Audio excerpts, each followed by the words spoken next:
এখন তো ফুলকপি প্রায় সারা বছরই পাওয়া যায়, কিন্তু শীতের এই টাটকা ফুলকপির স্বাদ একদমই আলাদা হয়।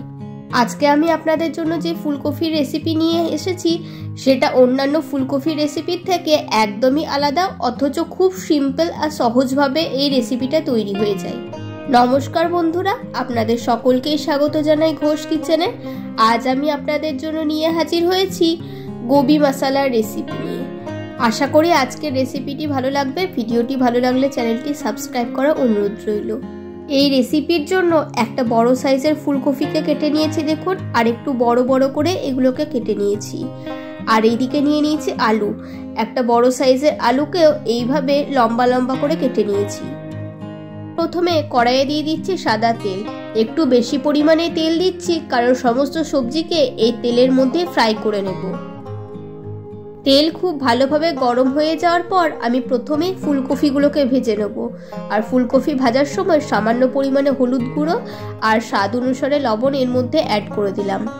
এবার লো টু মিডিয়াম ফ্লেমে ফুলকপিগুলোকে খুব ভালোভাবে ভেজে নিতে হবে 3 থেকে 4 মিনিট মতো, যেন এই তেলের মধ্যে ভাজতে ভাজতে এই ফুলকপিগুলো 40 to 50% কুক হয়ে যায়।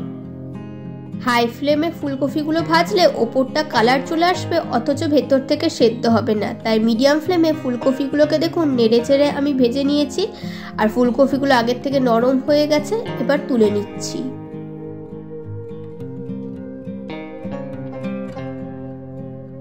ওই একই তেলের মধ্যে এবার আলুগুলোকে ভেজে নেব। আলুগুলোকে ভাজার সময় গ্যাসের ফ্লেমটা মিডিয়ামই রেখেছিলাম। আর দিয়ে দিলাম সামান্য পরিমাণে লবণ।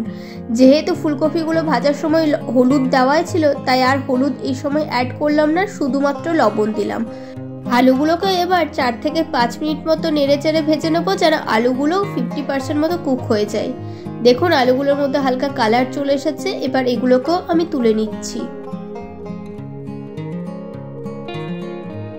আর এই রেসিপির জন্য কি কি মশলা আমি ব্যবহার করেছি দেখে নিন। 2 বড় সাইজের পেঁয়াজকে ছোট ছোট করে কেটে নিয়েছি, আর 2 টমেটোকে ওই একইভাবে ছোট ছোট করে কেটে নিয়েছি। পেঁয়াজ আর টমেটো দিয়ে যেহেতু গ্রেভিটা হবে, তাই পেঁয়াজ আর টমেটোর পরিমাণটা বেশিই আছে। আর এইদিকে নিয়ে নিয়েছি আদা রসুন কাঁচা লঙ্কার পেস্ট।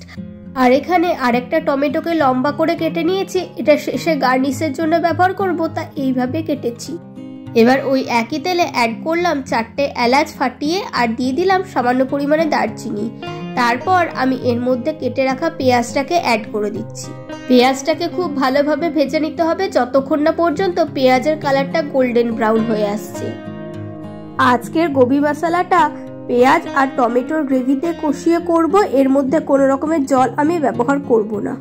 পেঁয়াজটা ভালোভাবে ভাজা হয়ে গেছে, গোল্ডেন ব্রাউন হয়ে গেছে। এবার আমি তেলের মধ্যে অ্যাড করে দিচ্ছি হলুদ আর কাশ্মীরি লঙ্কার গুঁড়ো।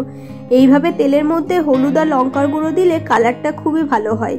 এই সময় খুব বেশি নাড়াচাড়ার প্রয়োজন নেই, হালকা একবার মিক্স করে নিলেই হয়ে যাবে। তারপর আমি এর মধ্যে আদা রসুন আর কাঁচা লঙ্কার পেস্টটা অ্যাড করে দিলাম।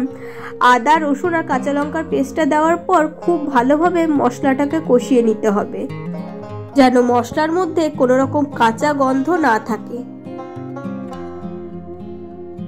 মশলাটা দেখুন খুব ভালোভাবে কষানো হয়ে গেছে, মশলা থেকে তেল ছেড়ে দিয়েছে, আর কালারটা দেখুন এই সময় কতটা সুন্দর চলে এসেছে। এই সময় আমি এর মধ্যে টমেটোটাকে অ্যাড করে দিচ্ছি। আপনারা চাইলে টমেটোটাকে পেস্ট করেও দিতে পারেন, তবে এইভাবে টমেটোটাকে দিলে খুব ভালো গ্রেভিটা হয়। আর শীতের টমেটো তাই একদমই গলে যায়।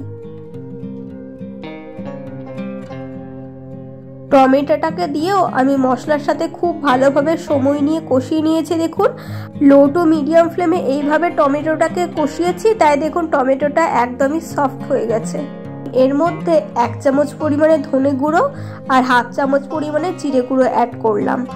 এবার এই গুঁড়ো মশলাটাকেও খুব ভালোভাবে একবার মিশিয়ে নেব। তারপর আমি এর মধ্যে ভেজে রাখা আলুগুলোকে অ্যাড করলাম। আমি প্রথমে আলুগুলোকে দিলাম, আলু ফুলকপিগুলোকে একসাথে দিইনি, কারণ ফুলকপিগুলো দিলে ফুলকপিগুলো ভেঙে যাওয়ার একটা চান্স থাকে। তাই আলুটাকে প্রথমে দিলাম। আলুটাকে মশলার সাথে খুব ভালোভাবে কষিয়ে নিতে হবে। আলুগুলো ফ্রাই করার সময় যেহেতু 40 to 50% মতো সেদ্ধ হয়েছিল, তাই এই মশলার মধ্যে কষাতে কষাতে আলুগুলো খুব ভালোভাবে সেদ্ধ হয়ে যাবে। আলুগুলো কষানোর পর আমি এবার এর মধ্যে ভেজে রাখা ফুলকপিগুলোকেও অ্যাড করে দিলাম। ফুলকপিগুলোকে দিয়েও আলুর সাথে খুব ভালোভাবে মিক্স করে নেব। আর এই রেসিপির মধ্যে যেহেতু কোনো রকমের জল ব্যবহার করছি না, তাই আমি এটাকে লো টু মিডিয়াম ফ্লেমে পুরো রান্নাটাকে করছি।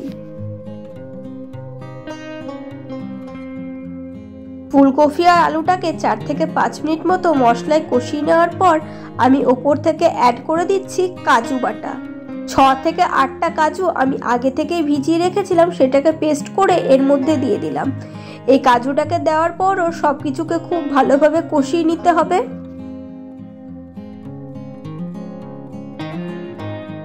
কাজুর পেস্টটাকে দেওয়ার পর সবকিছুকে খুব ভালোভাবে মিশিয়ে নিয়েছি। এবার আমি এর মধ্যে দিয়ে দিচ্ছি স্বাদ অনুসারে লবণ। যেহেতু আলু ফুলকপি ফ্রাই করার সময় লবণ দিয়েছিলাম, তাই লবণটা এখন কম দিলাম। আর দিয়ে দিচ্ছি 1/2 চামচ পরিমাণে চিনি। লবণ আর চিনিটাকে দিয়েও একবার সবকিছুকে মিক্স করে নিলাম। দেখুন এবার মশলাটা অনেকটাই আগের থেকে ড্রাই হয়ে আসছে। এই সময় আমি এর মধ্যে অ্যাড করে দেবো টমেটোগুলো, যেগুলো আমি আগে থেকে কেটে রেখেছিলাম। এই টমেটোগুলোকে একটু বড় বড়ই কেটেছি। আর এগুলোকে দেওয়ার পর খুব বেশি নাড়াচাড়িয়ে মিক্স করা দরকার নেই, তাহলে টমেটোগুলো গলে যাবে। নামানোর আগে এর মধ্যে দিয়ে দিলাম 1/2 চামচ পরিমাণে গরম মশলার গুঁড়ো। আর শেষে দিয়ে দিচ্ছি কয়েকটা আদার স্লাইস আর ধনেপাতা কুচি। সবকিছুকে একবার খুব ভালোভাবে মিক্স করে নিলেই তৈরি হয়ে গেল আলু গোবি মশলা। যেহেতু পুরো রান্নাটা মশলার মধ্যে কষিয়ে কষিয়ে হয়েছে, তাই এর স্বাদটাও হয় অনেক বেশি। চলুন এটাকে একটা পাত্রের মধ্যে তুলে নিই। দেখুন দেখতে কতটা লোভনীয় হয়েছে। দেখতে যতটা লোভনীয়, খেতেও হয় ঠিক ততটাই সুস্বাদু। খুব সহজ আর সিম্পল ভাবে ঘরোয়া কিছু মশলা দিয়ে আপনারা এই আলু গোবির রেসিপিটা বাড়িতে বানিয়ে নিতে পারবেন। আর এর স্বাদ রেস্টুরেন্টের আলু গোবি মশলার থেকে কোনো অংশেই কম হয় না। আপনারা অবশ্যই একবার এটাকে এইভাবে ট্রাই করে দেখবেন, বাড়ির সকলেই খুব পছন্দ করবে। আশা করি আজকের আমার এই রেসিপিটি আপনাদের সকলেরই খুব ভালো লেগেছে। ভিডিওটি ভালো লাগলে অবশ্যই লাইক করবেন আর পরিচিতদের মধ্যে শেয়ার করতে ভুলবেন না। আপনাদের মতামত কমেন্ট বক্সে জানাবেন। আর যারা এখনো পর্যন্ত চ্যানেলটি সাবস্ক্রাইব করেননি, অবশ্যই চ্যানেলটি সাবস্ক্রাইব করে পাশে থাকা বেল বাটনটি প্রেস করে দেবেন নিত্য নতুন রেসিপির আপডেট পাওয়ার জন্য। আমি আপনাদের জন্য এরকম আরও রেসিপি নিয়ে আসব। আজকে এই পর্যন্তই, দেখা হচ্ছে নেক্সট এপিসোডে নতুন কোনো রেসিপি নিয়ে। ভালো থাকবেন, সুস্থ থাকবেন, ধন্যবাদ।